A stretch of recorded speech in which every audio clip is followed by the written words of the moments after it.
Flu হলে কি খাবেন? এই যে শীতের মৌসুম চলছে এবং সামনে যে সিজন চেঞ্জ হবে, এ সময় কিন্তু ফ্লু খুবই কমন। বিশেষ করে সর্দি, হাঁচি, কাশি, জ্বর এগুলো কিন্তু খুবই কমন।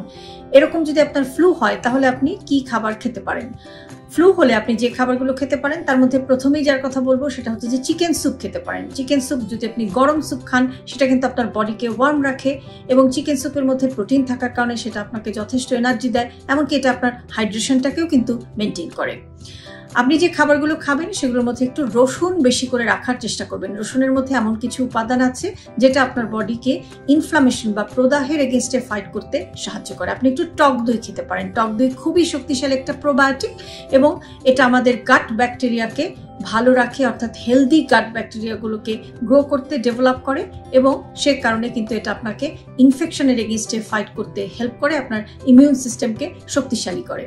আপনি যথেষ্ট পরিমাণে সবুজ শাকসবজি খাবেন এবং ভিটামিন সি আছে এমন ফলমূলগুলোকে খাওয়ার চেষ্টা করবেন। বিশেষ করে লেবু, বাতাবি লেবু, আমড়া, আমলকি, পেয়ারা, কমলা লেবু এই ফলগুলো খাবেন, কেননা এরা প্রচুর পরিমাণে এদের মধ্যে ভিটামিন সি থাকে এবং বিভিন্ন ধরনের অ্যান্টিঅক্সিডেন্ট থাকে যেটা আপনার রোগ প্রতিরোধ ক্ষমতা বাড়াতে সাহায্য করে। আপনি ওটমিল খেতে পারেন। ওটমিলের মধ্যেও ফাইবার থাকে, এটা আপনাকে এনার্জি দেয়, অনেক ধরনের নিউট্রিয়েন্ট থাকে এবং এটা সহজে হজমও হয়। ভালো থাকবেন সবাই।